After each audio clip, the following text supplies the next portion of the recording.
podcast with the owner of Bent Motorsports, David Beckett, and his crew, Jacob Hunsinger, James Hernandez, and Jake Russo. Listen in as the guys discuss all things motorsports, including tech tips and current shop projects.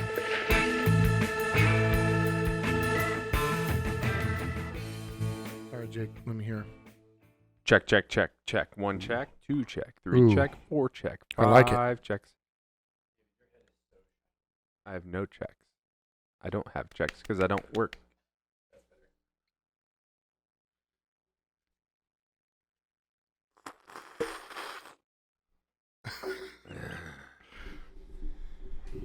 All right. We can kick it off. And Yeah. You want to drop a beat? Somebody drop a beat. That was a beat right there. I'm going to go. I just want to start grabbing all this stuff. Yeah, grab it. I think I have was it ADHD? Where you have to what are those fidget spinners? We have to touch everything. Uh-huh. This is called being a fucking dipshit. Called being I have to handsy. touch everything. Being handsy. It's a condition. Don't worry. Well, maybe just don't touch shit. It's like when people work by you and you're trying to do something and they're like constantly trying to reach their hand in and like help, but you just I've done this thing 1,000 times. Don't touch it. But they're watching, trying to learn. I get it. And they just keep grabbing in. You're like, just I want feel like to this is swat a their very, hand. very specific story. Yeah, my brother does it all the time. All right. Oh, So we're going to. Hang on, I got to turn this down. So loud. We're gonna start. We're gonna do a podcast. This is a podcast mini or podcast short or a short podcast or a mini podcast. An infocast. Info mini. A tiny tech tips podcast. Tiny being the keyword there. So what we're going to talk about is, and I know we've talked about it on other podcasts, but we're going to go and specifically talk a little bit about Death Wobble because that is a Jeep thing, right? Everybody's Jeep, it's Death Wobble. A lot of people think it's part of the. We all have it. Yeah, we all have it. It's part of the game. Tough. You have it. It's every Jeep has it. You live with it, right? Well, we don't live with it. We fix it, right? We've all said that before in other podcasts that there's a broken part somewhere. So let's go over some of these parts. In general, since Death Wobble is happening while you're, it's part of your steering system. Yeah. So it's something in the steering system that's causing it. You can get vibrations and you can get wobbles, other types of wobbles from mismounted tires, Drive shafts. badly worn tires, drive shafts. You can have hub bearings that are bad, that are causing a vibration. But I think there's a difference too, just to be specific, is there's a difference between a wobble and a vibration. Right, You know? right. But you can have a bad front hub bearing that's causing the front tire to wobble, which is giving you Yeah. bad tire wear, but it's not going to give you death wobble, Yeah. right? Death wobble is a very specific to steering, Yeah. right? And then once that oscillation starts, it can't get out of it, and it starts aggravating itself. And there's alignment specs too that play into that as well. You know, it's how this thing is set up. At least I feel like it is. Like if you have a little bit of caster, like normally a Jeep with 35s, I'd want probably 5.5 to 6 degrees of caster. And if you don't achieve that, it's almost like a shopping cart. You know, when you're pushing the shopping cart down the aisle and the thing's flapping back and forth, the front wheel is, it's kind of like the same thing, right? Right. When you have a little bit of caster, it almost helps it induce death wobble because it's not this laid back rake that you'd want to keep a nice steady feel. It's going to feel super, super edgy and wanting to track all over the road. And it just never helps to have minimal caster Right. when And dealing so, with this. and what we see with lift kits on the Jeeps is these lift kits, they lift the Jeep up, you lose caster, and then your minutely worn ball joint or your minutely worn tie rod end now gets aggravated Heavily. because the caster is not keeping it all under control, right? So it's allowed to roam free in whatever slop in that worn part you have. Yeah. What we've noticed working on Jeeps every day is, I don't know, what percentage would you say is that we find that it's a ball joint? The two number one contributors that we found is ball joints and track bar bushings. Yeah. Those are the two number ones. I think like a tie rod end, which is if for the people that don't know, your tie rod end is like all equated to your steering system. The ball joints are what hold your knuckles, which mount the wheels to the axle, and then your track bar is what centers the axle underneath the vehicle. So there's 2 bushings, one on the frame side, one on the axle side, just to literally like simplify that as best as possible. So those are all the components we're going to be talking about. But yeah, I don't know. I think tie rod ends, those can cause death wobble, but I think more or less they're going to give you bad tire wear and give you kind of like a really vague feeling on the road. The thing's just going to be darty and kind of all over the place. For one, you're never holding a steady alignment if it is your tie rod, because it's constantly changing your toe, going, whether it's like a 16th toe in and then it goes to 0 or a 16th out, depending on how much play there is. So those are all like big contributing factors, though. Right. And before I forget, let me tell everybody, thank you, Trust Me Vodka, for giving us the liquid we like to consume. Did you forget because you were drinking Trust Me Vodka? I'm drinking it right now, as a matter of fact. And number 2, rare parts. Rare parts can supply you with everything you need to fix your death wobble problems. We use rare parts. We love rare parts. We have some right here on the table. For those of you that are just listening, you can't see it. If you're just go to YouTube. Yeah, if you're just listening, go to YouTube and find the video of this podcast, and you'll see what we're talking about. Because we'll edit in a bunch of pictures of what we're talking about. One of them being, since we're talking about rare parts and how rad they are, let's talk about just ball joints in general. So you can see right here we have some ball joints. Like Jake said, the ball joint attaches to the knuckle, and it allows the pivot for the steering to happen out at the end of your axle. They go bad. On TJs, YJs, TJs, JKs. We pretty much see them on all of them except for the JLs. For the new JLs and the Gladiators. So one of the ball joints is load bearing. One of the ball joints carries all of the load of that suspension on that side of the vehicle. The other ball joint that's in there is a pivot, which is the top one. Which is the top one. Almost like a guide as right. I would think. Right. It's just a guide, right? So when you throw 35s on, these things are under tremendous pressure, right? And pressure meaning the pressure we're getting is a lever, right? Like if you had a 3-inch lever and tried to break a bolt free, it'd be very hard. But if you had a 20-inch lever, you'd break the bolt free. So the tire is just a giant lever, and it's putting a bunch of pressure on these ball joints. So we usually, in general, replace them with something in the chromoly version, something that's adjustable. But what Rare Parts has done is gone a step further and reconfigured the upper ball joint to be load bearing, meaning that it's going to take a percentage of the load. And you're going to have to go to their website, but I think it perfectly splits it 50-50 between the upper and lower. I don't know. I think we looked at some of their data, and it's like 30%. Yeah, I mean, it still takes up a pretty significant amount. Yeah, and, it's better than 0%.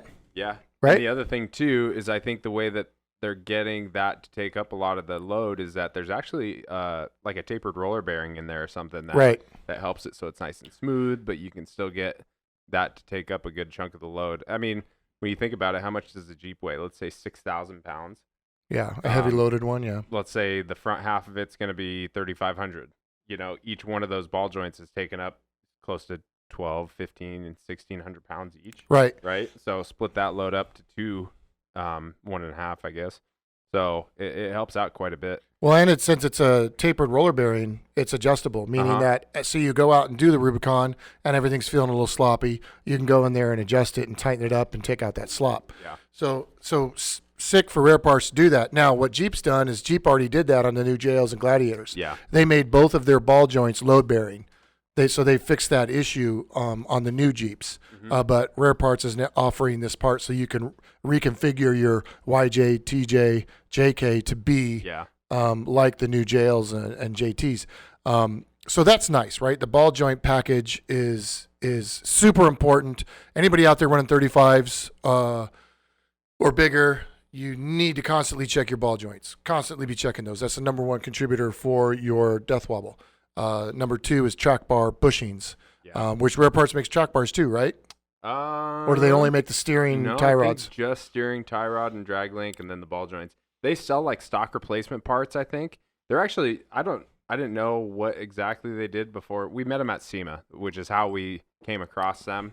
And I forget what it was. One of our customers had their steering system on, and we were looking at it going, this is a cool little setup. And then as we were walking through SEMA, we saw him. So, of course, I had to talk to him. And so then as we were talking, I'm like, oh, yeah, this is for sure the kit that guy had. Started talking to him. Marshall over there was at SEMA, and he was super cool. I think we talked to him for like 45 minutes or an hour. That guy's rad. And so I believe they manufacture all the forgings, which are like the end links to their system. And I also think that their forgings have a lifetime warranty. If you were to ever bend one, crack one, anything happens to it, it's warranty. I do remember they have a sick warranty, which is good. Now, this is a... That's one of theirs as well. Yeah, right. This is one of theirs as well. My absolute favorite part about a Rare Parts steering / drag link setup is that you won't be able to see this or hear this if you're listening, so you might want to go. Well, they can hear it. They could hear it. They can't see it. Yeah. So their end links, so they make their forgings, and then the actual, like, would you call that a ball joint, I guess? It is a ball joint, technically, but it's the end link that goes inside of this forging. And basically, like, if you were to ever just need a spare, you don't have to carry like a whole end link. You could just carry one of those little cartridges, and say you're on the trail, one breaks, whatever, it's sloppy, just unscrew it and screw the new one in, and you're back on the road in like, 15 minutes if you're an experienced wrencher, you know? And I mean, those things are heavy duty. I don't know how long it would actually take to wear one of those things out. The one benefit, all this stuff, like if you're getting aftermarket, a lot of it's greasable. The one big problem with, I think, the factory stuff is nothing's greasable. Your tie rod's not greasable. Your drag link, your track bar, those aren't even, I don't even know what kind of joints. One of them's rubber, one of them's like a little Heim, but nothing's greasable. So when they wear, they wear. You can't do anything about it. Opposed to these, you keep fresh grease in them, they're going to last a lot longer because you do that, you know? Yeah, and to be fair to Jeep, you know, they know that we upgrade these Jeeps. They know that we do this stuff, but the parts they're putting in are parts that are made for stock size tires that are going to go, 50,000 miles before they get replaced, whatever, right?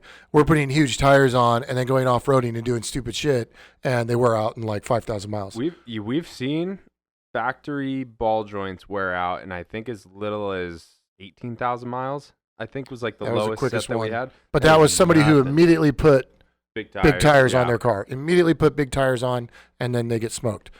Yeah.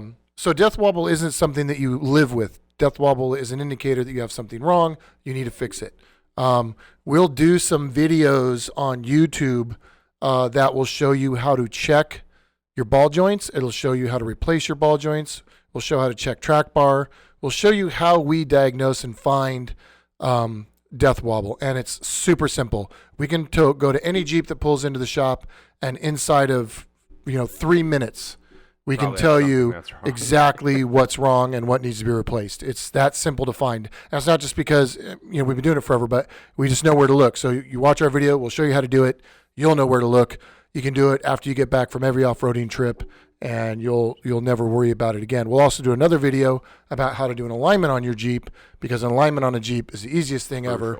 But it is crucial to get it right, because there are some adjustments. Even though people say, all you can do is set, toe, and go. There are some things you can do, and there are some things you can do to make things correct, and we'll show you how to do that so that everything's driving nice and straight. You may have to buy parts. You may have to buy parts, but there are ways to correct things that are wrong. So that's for sure something that's easy to do. What else do we know about Death Wobble that isn't ball joint? Or have we had any experience with a steering gear go bad that's causing Death Wobble? I can't remember one. I know that we've had steering issues, real wandery, sloppy steering. Mine was terrible. I was driving up to go camping, and my steering box had a bunch of slop in it. And there's like an adjuster nut at the top to like reset the preload on the taper bearings that are in a steering box. And mine had a bunch of like lateral play. And I remember passing big rigs on the 5, and it was the most nerve-wracking white knuckle experience. Just like trying to get by these semis, but I'm only doing like 65. So it was just impossible to pass them. It was it was terrible. And then I finally got up there, like kind of figured out what it was, tightened it up, and the way home was a little bit better, but my ball joints were out of adjustment because I'm stupid and didn't check them. So it could have been avoided, but yeah. Well, you're camping. That's the last thing you want to do. Yeah, I'm gonna mess with your ball joints. So I would just say, if you're good at checking your stuff, stay on top of it. Don't live with Death Wobble. Fix the Death Wobble. Go to our YouTube page, subscribe, start looking for the videos. We're going to teach you guys how to do all this stuff on the YouTube page, and you'll never have to deal with Death Wobble again. Here's one of the other things, too. So when replacing ball joints, like say on an older YJ or TJ, where it may have had another set put in at some point in time, we don't see it too much on JKs, maybe once or twice in the 80 sets that we've done so far. If the housing where these get pressed into is worn, you can get what's called a knurled set. You do not want a knurled set for like the first go around.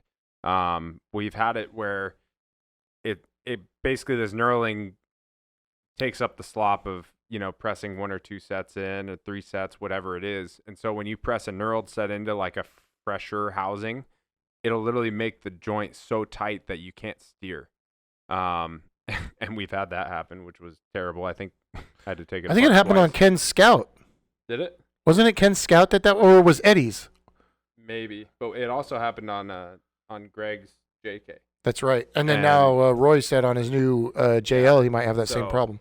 But even though we didn't put knurled ones on, we did not. The JL, they were smooth, but sometimes there's little hiccups in the game, but we can get through that too. But yeah, I don't know. It's something worth noting. Majority of the time they come smooth like this one. That's why I grabbed 2 different ones. And these things, they press in easy with the tools that we have. If you're an at-homer, that's definitely not a job that plan for a whole day. Yeah, plan for a whole day, because those things are stubborn to come out and put in. Yeah. And you may not be too stoked on how it looks when it goes back in if you hammer it enough. But I'll give you the part number of the tool we use when you watch the video, and you can decide whether or not you want to buy the $1,000 tool that takes ball joints in and out.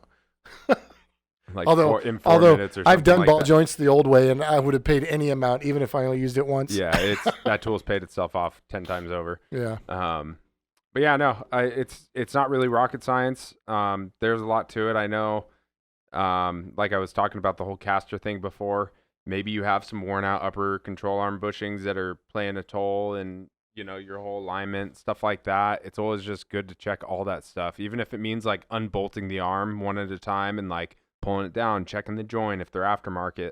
I know the kit that I had, the Terraflex kit that I had, I just didn't even care. I was running it how it was, and then when I pulled it all apart to do my long arms, I was like, oh man, these things were smoked. Why didn't I do this earlier? Yeah, right. Change out the ends on those, make sure they're nice and greased. I think that's like one of my biggest things now is making sure that everything is always greased, and we don't see it as much as we should, I don't think. I think that's a huge part in how something drives, is making sure everything's nice and happy and smooth. Lubed up, not binding. Here's the other thing, too. When you pump grease into your stuff, you should probably clean it after, because then it's just filthy. There's grease everywhere. Nobody wants to work on it. Just wipe up that extra grease. If you do put grease in your stuff, you should probably clean it. Yeah. So. All right. Well, that was your tech tip. Quick intro. Death Wobble. Easy stuff. Go to subscribe to our YouTube page. Watch the videos. It'll be crystal clear. Check out Rare Parts too. Check out Rare Parts. Looking at some of their stuff. They have some videos on their YouTube. If you want to check those out, they kind of explain some of this stuff too. Yeah, the load-bearing ones are real cool. Yeah, take a look. We'll see you guys next time. Later. This has been the Bent Motorsports Podcast. Thanks for listening in. Be sure to give us a follow on Instagram, Twitter, Facebook, and YouTube at Bent Motorsports. Stay updated on the latest happenings, future projects, videos, and events here at the shop. Remember, guys, at Bent Motorsports, bids in stock, we've got it.